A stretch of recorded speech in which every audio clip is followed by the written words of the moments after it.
Hi, I am Tony Russo, and this is usually, in case you missed it, by Kates-Boylston, but this week we are finishing up our year in review with Tom Nondorf, the editor of American Cemetery and Cremation. If you missed last week, you can listen to it, but it's not contingent. These are different stories. We talked about some stories last week. We're talking about different stories this week. One story that we didn't talk about either week, we mentioned it, but I want to mention it more up front. Tom has his own show called American Cemetery Live, where they break down different cemetery trends. And if you're a cemeterian or if you're just interested in cemeteries, it's a great show to listen to. So anyway, check that out for the link in the show notes. And now we're going to get to our year in review after these messages from our friends and sponsors at Homesteaders.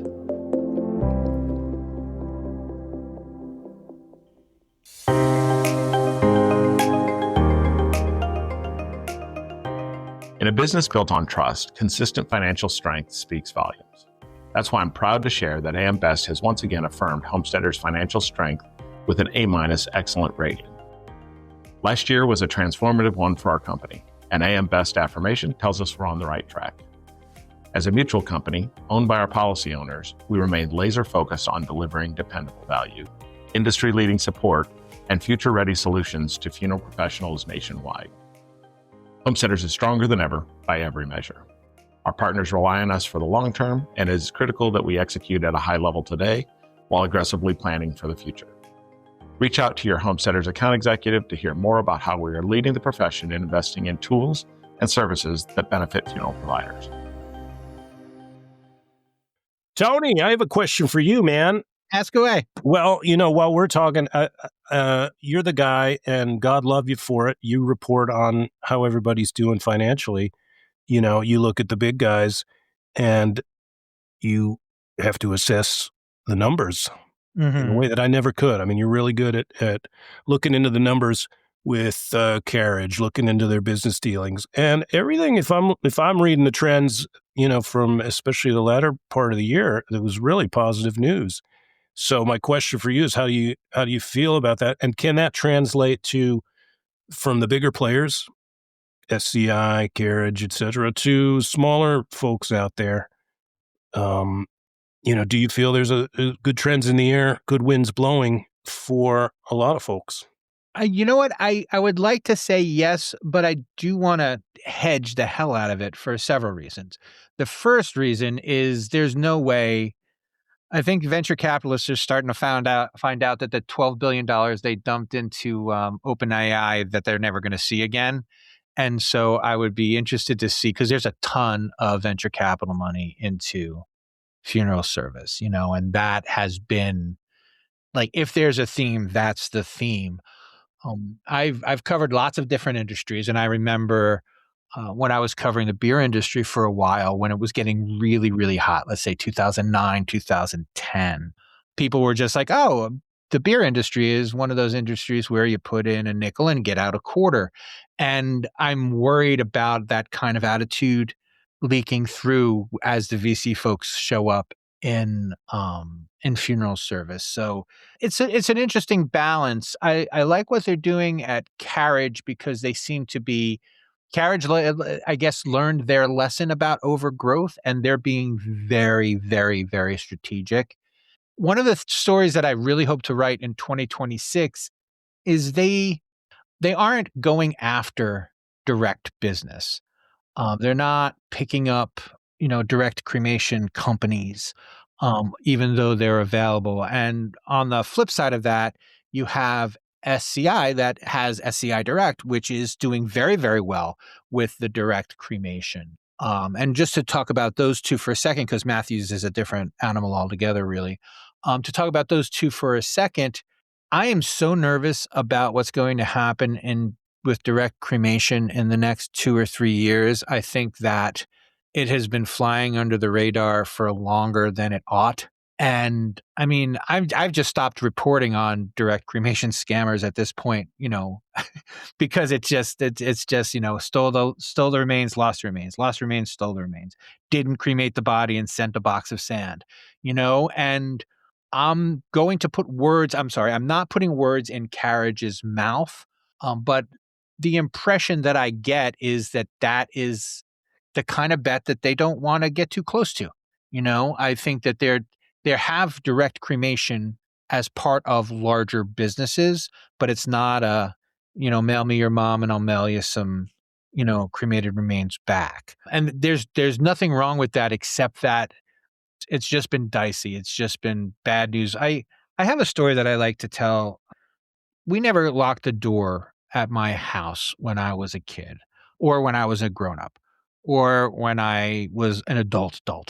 And then my brother got a job, not got a job. My brother was a police officer and he got a job in our town. And all of a sudden we started locking the door and the town didn't get more dangerous. He just saw more danger because, he was a police officer and every time someone called him, something horrible was happening.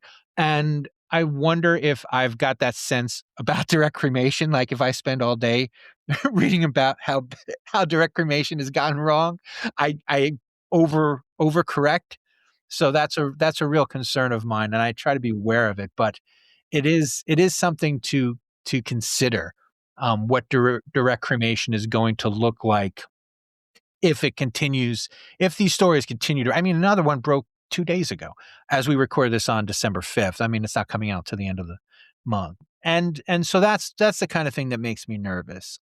With Matthews is exciting for several reasons. Not the least of which is that they won their Tesla fight and they've got they've put together a good board.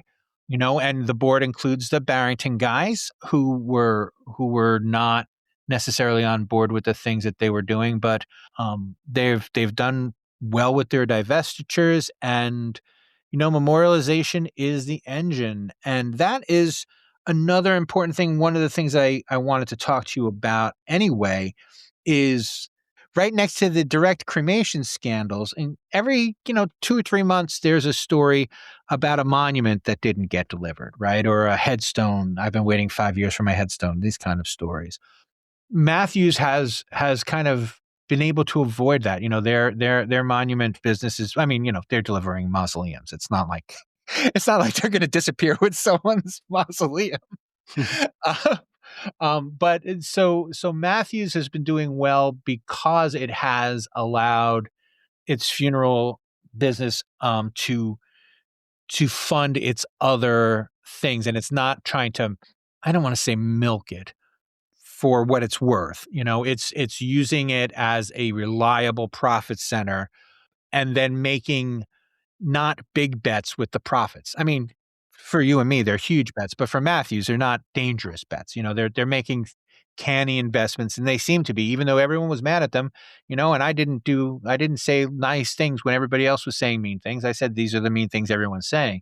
So, I think we were all proven wrong last year by what Matthews's vision is. And so that I feel like 2026 is going to be fantastic for them. For Matthews, it was like just having a quiet year was a giant win after how much, there was basically a war going on internally there last year, and you didn't hear too much of that this year, and now it's smoothed out. Peace in our time, but hopefully actually peace. Hi, Tony Russo here, popping in from the future. We recorded this before Barrington announced that it would be doing another proxy fight with Matthews in 2026. We'll have more coverage of that as the year goes on, but this is just one of those instances where the news moves faster than my ability to get it out. All right, back to the conversation. I think what's interesting about this, and I'm not questioning your instinct on, whether it's too hot or not, but to me, the gains seem reasonable enough, and it's not all rosy. The fact that there was increases still in pre-need, to me, that's just sort of a nice positive that I don't see a dark side to. But what's your thought on some of the wins that SCI announced with pre-need, carriage especially too? Well, yeah. So that's a big part of it is what they've been able to do. And I did a story about both of them because they both announced these big pre-need deals, and I believe SCI ended up going with Global Atlantic, and I'm so sorry the carriage escapes me. But they didn't just go with new insurance companies. They Carriage was also NGL and NGL, right, Fricola, I think, also both. right. And so, and especially with Procoa, because they just announced a new program. These are people who have been refining the pre-need sales process forever, and they've just gotten really, really, really good at it, and they get better at it with every sale and with every non-sale. You know, they learn and adapt, and they learn and adapt, and that's something that I think, especially, as baby boomers age, they're locking up these kind of pre-need deals while they can. That's something I expect to see more of. I'm working on a feature that I don't know if I'll get done for next year. I'm sorry, until next year. I won't get it done until, probably the spring. But there are also these large and like New York Life large companies are pushing funeral insurance in a way that I haven't seen since I was a kid and staying up late at night and say, did you hear Gertrude died? Her funeral cost $10,000 or whatever. But I've seen big pushes from these insurance companies selling funeral insurance. And so I think that that's a developing market that everyone's kind of attacking. I did a story about Texas Life Company, who is, for instance, got like an in the Hispanic market that's been very valuable for them because they've been able to, they started in Texas, yeah, and they've been able to grow by being very specific to the markets they're looking at. They find where they're going to do well, and then they do well there. And companies like Global Atlantic, Precoa, and NGL that have also been doing this forever are doing the same thing. They're being very, very tactical, which is why I think pre-need has been driven pretty well this year. And we'll see. We'll see if it continues. One hopes it does. And Tony, yes, you sir. you said the magic word in there What is that? to lead to our next topic. You said the word Texas. Oh, God. And this was I'd probably read the word Texas more in your work over the past year than any other word that wasn't, Yes. A conjunction. And so crazy things, but on so many levels happening in Texas, but also the levels seem to be intertwined in a weird way. Talk for a minute just about Texas, and is there Sure. is there an end to the madness? So I think it's sometimes my the way that I can be flippant. And I described Kristen Tips, who is the head of the Funeral Service Commission, as a cartoon villain. And that let people know that I was actually interested in what was going on in Texas. And then I had more than several sources have kind of reached out to me with different information about things that were going on. And so, again, we're December 5th recording this. Unique Green is a woman who was detained and released, but had her funeral home closed for non-licensure. The Texas Funeral Service Commission has become so embroiled in different scandals that it's hard to talk to anyone. I briefly spoke with Scott Bingaman, who said he was willing to talk to me after his case is settled. So many people are suing the Texas Funeral Service Commission, and the commissioners generally, that it's hard to put together a final story. But the good news is the guy who got me involved in this was a man named Desiree Wilson. He was an Army veteran who thought that he was going to be able to get his funeral director's license because of his service, because he did embalming in the Army, like at Dover during during the war. And he hasn't been able to get it. And he's been fighting for it and fighting for it and fighting for it. And when I started to do his story, then other stories came up. I got a text message 25 minutes ago. That's just pictures of other shenanigans going on in Texas that I hope to cover again in the new year. If folks are paying attention and have read the Desiree Wilson story, is pretty fascinating how they seem to stonewall him, and then it seemed like he beat them in courts and stuff, and then they still didn't bend, and they just Right. didn't want him to be a funeral director, for whatever reason. But did you not tell me, or was that not news I read in an article from you today that I was proofing, that he is now quietly been allowed to be a licensed funeral director? Yes, exactly. You read that minutes ago. I wrote it minutes ago. He texted me. I mean, I texted him about Unique Green because Unique Green had used some of his military information that she had gotten from a Confederate allegedly gotten from a Confederate at the Texas Funeral Service Commission.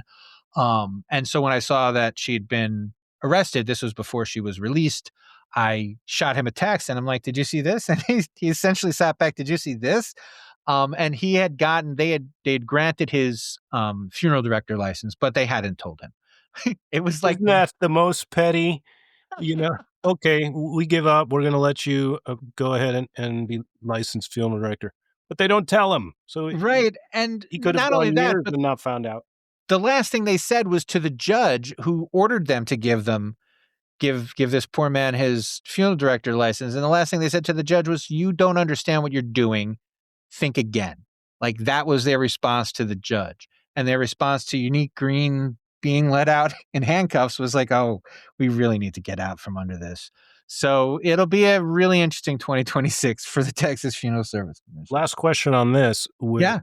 Desiree Wilson, who someone you've spoken to, so you may have asked him this question, but I think of it when I read his story.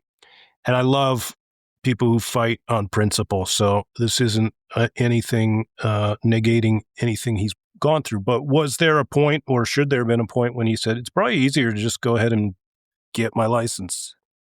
No, that was really never a consideration of his, only because when he came back, they said, "If you pass the test, we'll give you your license." So he passed the test. He got like 100 on the test, and they gave him his license, and then they took it back. So And ultimately, they were just making him jump through hoops, and he said enough. right. And that's what he's like, "Why would I go to school for 2 years?" I mean, can you imagine, I don't know, could you imagine going back to college and having to sit in English 101 again? Like, I would lose my mind. I barely could keep my senses the first time I went. The second time, forget about it. So yeah, no, that was never a question. He was gonna fight this all the way to the end. I mean, he had made the investment in the funeral home already before they revoked his license, or rescinded, I guess, his license. And he had employees and stuff, so he just stopped doing funerals. He had a business, and so that he just had to pay someone to do the job that he was going to do for himself. If you're looking for someone to pick on, this is where I don't understand. Well, you go after a military guy, In Texas. in Texas, who's already, probably embalmed soldiers himself. No probably about it. That's just a fact. So, why is this somebody you're like, yeah, no, we don't know, you're not going to be it doesn't make sense. As the story develops, and I've been told this by sources, so I'm not going to say the sources, and I'm not going to say it's a fact, but there is a racial component to the way things are run in Texas, as I understand it. And Desiree Wilson happens to be a Black person. So that's what I'm hearing on the street, and we'll see if it bears out when I continue my reporting into 2026. We'll look forward to that. Yeah, so do I. So I'm going to put you on the spot here a little bit, because we are kind of coming toward the end. Did you have a favorite story this year? Did you have a best story this year? Did you have a top Tom story and then a top contributor story, or is that unfair to make you choose two? I'll just talk about a top story that I liked because, I love the stories that go around and show different things and things happening at different cemeteries. But it was when I was at the Catholic Cemetery Conference, and I talked with you about this recently, but Renee Negrete was there and talking about events. This just was a little wake-up call to me as someone who covers this stuff, but also hopefully something a lot of cemeterians could take from it, because he talked about events. He did it at the conference, and then I was so moved, I wanted to talk to him. So we did that piece, If you'll recall, he talked about, we had this jazz night, and it was frankly a disaster, and they have famous jazz musicians at their cemetery and thought this is a no-brainer. And so when you're watching him do the presentation, you think he's setting you up for Mhm. a big success. Of course. Yeah. I can't wait to see how many people nobody showed up for. So it was really interesting to me, from a nuts and bolts way of saying, I'm always out there saying, do events, make things happen. And this story was called A Lesson in Every Event because you just talked about learning from successes and failures. It's huge to do. And, you may think because of the certain historic things you have in your cemetery, but that's what people want. But the people who living right around your cemetery might not be into that. So, are you going to play towards the people who are adjacent to your cemetery or play to some other audience and hope they come over? Um, these are the things people have to think about, when they're planning their events, and it's also in that article, he talked about trumpeting the great things you're doing, and that shows up in several articles really where people are building something. And you'd be surprised how fascinated the public is by that. So get people to come in and see, because at the very least, it shows people, oh, this place is still functioning. It's still a functioning cemetery, and things are happening here, because, you've probably been places where there are cemeteries and there's not, other than maybe somebody mowing the lawn, there's nothing ever going on there. And so people don't even think of it as a place, So I just liked that article for what he had to say. Yeah, no, that was and it is like a lesson learned, you know? And that is all I have for you. Do you have anything for me? I just think that, you know, what I'd like to hear from you is what you see looking forward for, the funeral biz. You talked a little bit about it, but what sort of, every year you go look ahead and say, what could be exciting this year? And I know you're excited to cover all the stuff that's going on in Texas and that, what, because that's a series of stories where you're like, what's going to be next? Yeah, it's so I wrote a lot of true crime before I started here, so it's also kind of like right in my wheelhouse, and I'm like, oh yes, this is a narrative of creepiness that is just head shaking, misuse of power and things like that. So that's more fun. That what makes journalists awful people is they say things like that's going to make it a fun. It's an awful story about people taking advantage of people who have been recently deceased. So it's not fun in that way. But I heard I'm gonna borrow from Stephen King here, who said that when whoever the editor was who read the lottery went home whistling that night. And it's not because the lottery isn't a brutal, horrible story. It's just because it was so well done. And so the opportunity to tell an important story is exciting sometimes. And it's important to remember that, you're telling an exciting story about people whose lives have been just, trampled by people with less empathy than you would hope. But in funeral news going forward, I'm really interested to see where consolidation goes. I think that a lot of the smaller consolidators are having a busy year. I'm been trying to get in touch with some of my sources in those smaller places because they've also been doing some, picking up here and picking up there. And what I would love to know is the balance, right? How much VC money do you take before you're in trouble? And I think that riding that balance is going to be the biggest challenge for not only consolidators but for large funeral businesses, people who own 10, 15 funeral homes that aren't, they're kind of a group but they're like a family group. And how that shakes out as they, if they start to dip their toes into VC funding, which is, necessarily going to happen. And, the cremation thing, though, I think cremation is the story of 2026. I think that if we're both back here talking about what were the biggest stories of the year in 2026, it's going to be about cremation. And it's not just because of, the 150th anniversary, but also, we're running up against this. We're running up against space and we're running up against time and we're running up against cultural change. And cremation and, water cremation and flame cremation are both kind of at the center of it. And so I think that there are going to be a lot of really big stories out of those sectors, let's call them, for 2026. Do you have any predictions? Anything you're looking at 2026? No, I think what you say is true. Cremation is, you know, is the big dog right now to keep your eye on. And having an anniversary like that, I'm not going to say that the common person is necessarily going to pay attention to that specific element, but it gives you a hook on which to hang a lot of stuff and look at where it's going and where it's come from, that steam train. And, that's always fascinating. And I look forward to seeing that. And, but also, you've opened my eyes to the fact that, direct cremation, which people see as a lot of people see as the easy answer, if it's not to be trusted in some cases, then, is that gonna keep people, maybe make them more leery of that? So that's a fascination, I have a Yeah. personal fascination looking ahead to this year, and you touched on a little bit in terms of how we cover and how we talk about what we talk about. It's interesting because sometimes we're like, this is a very positive bit of news. I remember I was editing something of yours some time ago, and just to paraphrase, an executive talking about business said, "Yeah, this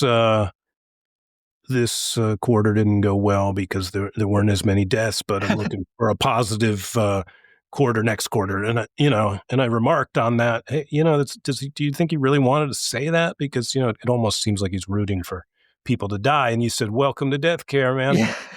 You know, it's interesting, and it's something I'm fascinated in terms of what we cover is the phrase often comes up, the worst time in people's lives, so that there's always an element of that reality when I'm talking about events at a cemetery or these good things going on at a cemetery. There are people who need a cemetery for very real reasons that aren't at all based on a good time or a good business solution. So always keeping that in balance. On our second episode of American Cemetery Live, the theme is that in terms of talking to some people who deal with pre-need, how do you talk, especially like at the end of the year at holiday time, you're looking for customers, right? And there's a little bit of a catch-22 where if you're not warm and friendly, then people aren't, think that you're rude. But if you're too friendly, then people think, oh, you're just looking for a sale,